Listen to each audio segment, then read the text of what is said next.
Bora para a primeira aula então? Eu vou tirar todas as tuas dúvidas sobre o ukulele e como escolher o modelo perfeito para você, seja na hora de comprar ou seja na hora de tocar.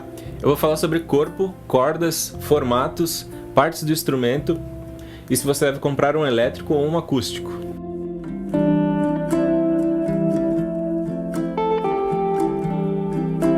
Vamos começar pelo mais simples. Eu quero apresentar para vocês as partes do instrumento, tá? Essa parte aqui se chama mão e a gente só chama isso aqui de mão porque a gente chama isso aqui de braço. Então já conheçam a mão e o braço. E logo após a mão e o braço nós temos o corpo do instrumento, certo? Aqui na mão a gente vai ter as tarraxas, certo?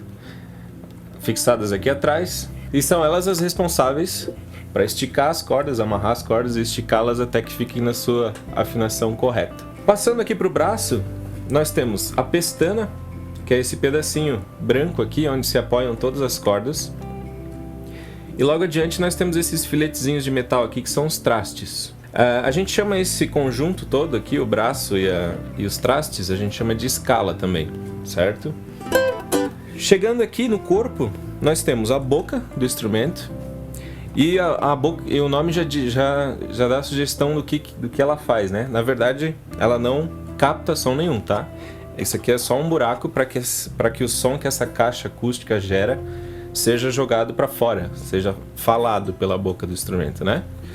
E aqui nós temos o cavalete, que é a parte onde a gente fixa as cordas no outro extremo aqui, certo? Em instrumentos elétricos, ou eletroacústicos, o pessoal chama também, nós temos essa parte aqui, onde se gerencia o sinal que vai ser jogado pelo instrumento, né? Aqui eu tenho, nessa versão aqui eu tenho uma opção de equalização e um afinador embutido. E, em conjunto desse kitzinho aqui, nós temos a saída do cabo, onde você vai ligar numa caixa de som, num sistema de som da sua preferência. Só para deixar claro, existem, então, o acústico e esse eletroacústico aqui, né? Você não vai conseguir tocar ele... Você não vai conseguir ligar numa caixa de som sendo apenas acústico. A opção que a gente usa no instrumento acústico, às vezes é microfoná-lo aqui, né?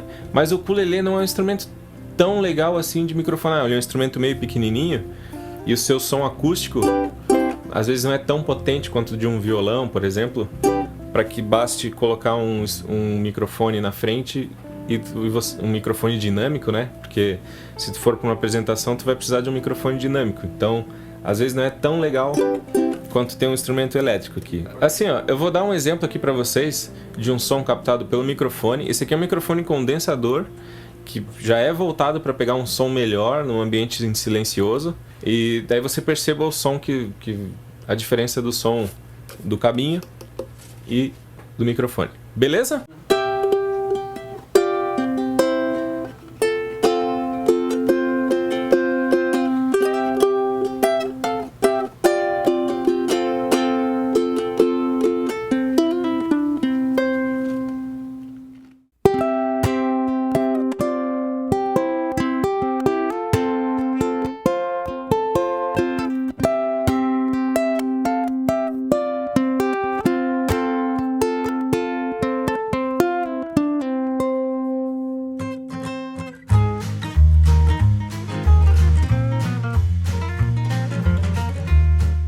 É um instrumento de 4 cordas. As 4 cordas são de nylon. Independente se é eletroacústico ou se é apenas acústico. Sobre os formatos de corpo, uma coisa importante. De todos os formatos que existem por aí, os mais comuns, todos eles costumam ser semelhantes nos dois lados. O que é uma vantagem, por exemplo, para quem é canhoto. Porque daí eu posso só pegar as cordas que normalmente estariam do lado de baixo e inverter elas, inverter a ordem das cordas. Aí para um canhoto as formas seriam exatamente as mesmas, né? Então o processo de aprendizagem com um professor ou num curso fica bem mais fácil. A desvantagem para o canhoto está na hora de escolher talvez um eletroacústico, porque esse sisteminha aqui não vai ficar em cima, né? Como a gente costuma usar aqui para ver se está afinando, se não está. Essa telinha aqui mostra se o instrumento está afinado ou não. Essa telinha para um canhoto ficaria do lado de baixo. Então, se você for buscar um instrumento que tenha captação e você for canhoto, aí vai ter que ser um instrumento específico para você, onde essa estrutura está toda invertida. Caso você queira um instrumento apenas acústico, é o mesmo vendido para canhoto ou destro, né? Isso aqui é uma coisa que foge da simetria, né? Então isso aqui já seria pensado para o destro, né? Que é para ficar mais confortável aqui e tal. Mas eu tenho um outro exemplo aqui. Ó, eu peguei aqui um outro exemplo. Esse aqui não é elétrico. Ele é idêntico dos dois lados.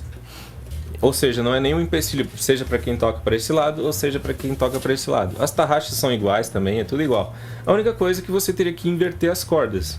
Então, para um canhoto ou para um destro, esse aqui é o mesmo instrumento. Diferente, de novo, né, desse daqui, que tem suas diferenças, né? Tem um negócio, um corte diferenciado aqui para prezar o conforto do instrumentista, né? E também esse sistema de afinação e equalização já voltado para tu conseguir enxergar enquanto tu faz isso, né? E o canhoto vai ter esse empecilho, certo?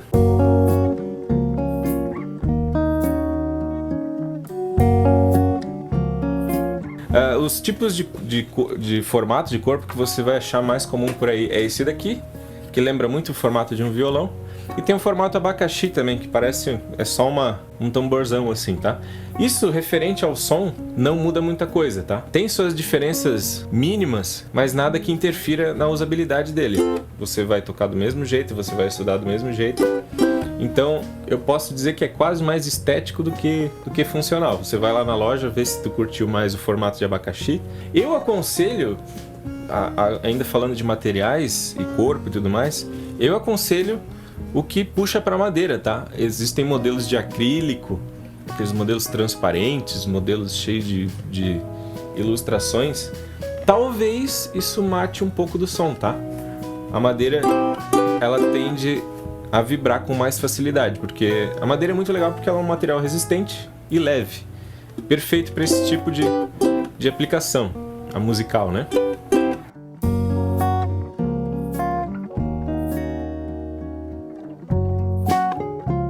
Um ponto que você deve analisar quando você for escolher um ukulele seria o tamanho dele. Esse ukulele aqui, seja o abacaxi, seja esse formato aqui, eles têm modelos em tamanhos diferentes. Nós temos o barítono, o tenor, o concert e o soprano, do maior para o menor, certo? Quanto maior, mais grave esse som vai ficando, mais encorpado ele vai ficando. Esses tamanhos diferentes vão muito...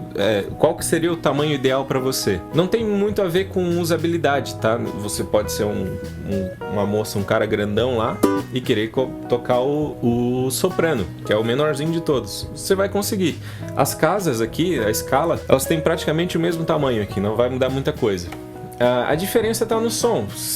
Qual que vai ser o modelo perfeito para você? Vai depender aonde você vai aplicar o uso desse instrumento. Se você vai só se divertir com ele nas festas, às vezes um elétrico com um corpo pequeno já resolve, porque ele vai ser super portátil e tem uma saída de som. Se você quiser tocar uma festa de 200 pessoas ou tocar só pro teu grupinho ali ao redor da fogueira, tu vai conseguir. Eu gosto bastante desse meio termo aqui, que não é tão pequeno quanto o soprano e nem tão grande quanto o barítono, né? O barítono é bem compridão, assim, ele tem um som quase com o mesmo timbre de um violão já, assim, né? Eu gosto desse aqui, porque tem um timbre um pouquinho bem diferenciado do violão, tem um tamanho confortável, independente do tamanho da pessoa, eu acho que funciona.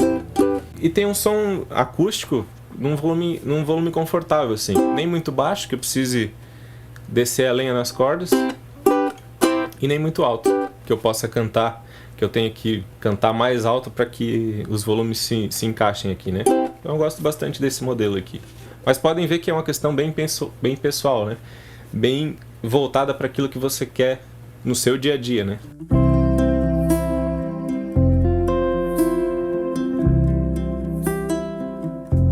Para encerrar essa apresentação do instrumento para vocês, eu quero falar do primeiro contato com ele, né? Normalmente, um instrumento de madeira com cordas de nylon, ou seja, materiais que trabalham no sentido de dilatar ou de retrair, dependendo da umidade, dependendo da temperatura. Esses materiais vão garantir que o seu instrumento sempre desafine. A gente precisa saber como afinar o nosso instrumento, né? Para isso acontecer, você precisa ter uma noção básica de notas musicais, né? Dó, Ré, Mi, Fá, Sol, Lá, Si, para ser mais exato, né? E entender que existe um sistema de cifras. Essas notas, Dó, Ré, Mi, Fá, Sol, Lá, Si, elas vão ser essas 7 notas vão ser representadas pelas 7 primeiras notas, pelas 7 primeiras letras do alfabeto, tá? A, B, C, D, E, F, G. A, Lá, B, Si, C, Dó, Ré, D, E, Mi, F, Fá, G, Sol. Beleza? Sendo muito resumido, né? Mas por que a gente precisa saber disso? Cada corda é afinada numa nota diferente. Eu vou colocar de cima para baixo aqui, a ordem seria a primeira corda de cima, a nota Sol, a letra G. A corda de baixo seria a nota Dó, conhecido como a letra C. A corda de baixo seria afinado em Mi, conhecido como a letra E. E a última, ou a primeira de baixo, né, seria afinado na nota Lá, conhecido como a letra A. Por que eu preciso conhecer esse sistema de cifragem, né, essas cifras, né? Porque no teu afinador não vai mostrar Dó, Ré, Mi, Fá, Sol, Lá, Si. Se eu tocar essa aqui, ó, que é afinada em Lá, quero ver dar o zoom ali. Duvido. Por exemplo, essa última corda de baixo, ou a primeira corda de baixo, é afinada na nota Lá. Mas o afinador vai mostrar A. Ou seja, você precisa conhecer pelo menos as letras onde cada corda é afinada. De cima para baixo, G, C, E, A.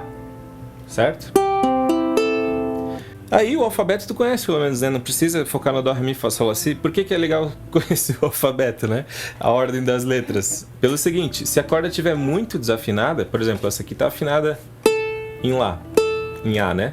Se ela estiver muito frouxa, ela vai sair do A e vai para a letra anterior a esse ciclo de A, B, C, D, E, F, G. A nota anterior a esse ciclo é o G.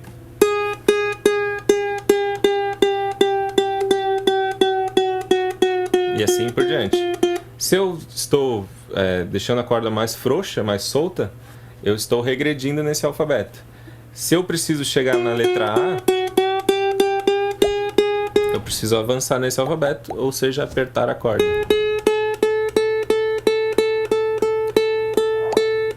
Nesse primeiro contato, numa loja, por exemplo, você pode pedir para o vendedor afinar o instrumento para você, não tem problema nenhum. Ele vai afinar e você vai ver o som que esse instrumento faz. Depois que o instrumento foi afinado pela primeira vez, dificilmente ele vai desafinar a ponto de ir para uma outra letra vizinha ali, né? Mas pode acontecer. Então é importante que você saiba que quando você vai apertando a corda, você vai avançando nesse alfabeto, que vai só até o G, para encontrar a letra certa para cada corda, certo? Tranquilo? Se você tiver alguma dúvida sobre essa parte da afinação, pode deixar nos comentários ali, que eu te respondo qualquer dúvida que você tiver, certo? Então essa seria a nossa primeira aula, tá? Para você conhecer o básico desse instrumento novo que está entrando em sua vida. Se você gostou dessa primeira aula, deixa um like, compartilha com seus amigos, se inscreva no canal, certo? E na próxima aula a gente vai falar um pouco sobre postura, não só como tirar o melhor som do teu instrumento, mas como fazer isso da maneira mais saudável, sem você estar se machucando a longo prazo, assim, né? Então, obrigado a você que ficou até aqui e bora para aula 2. Nos vemos lá no próximo vídeo. Tchom, tchim, tchom, tchim, tchim.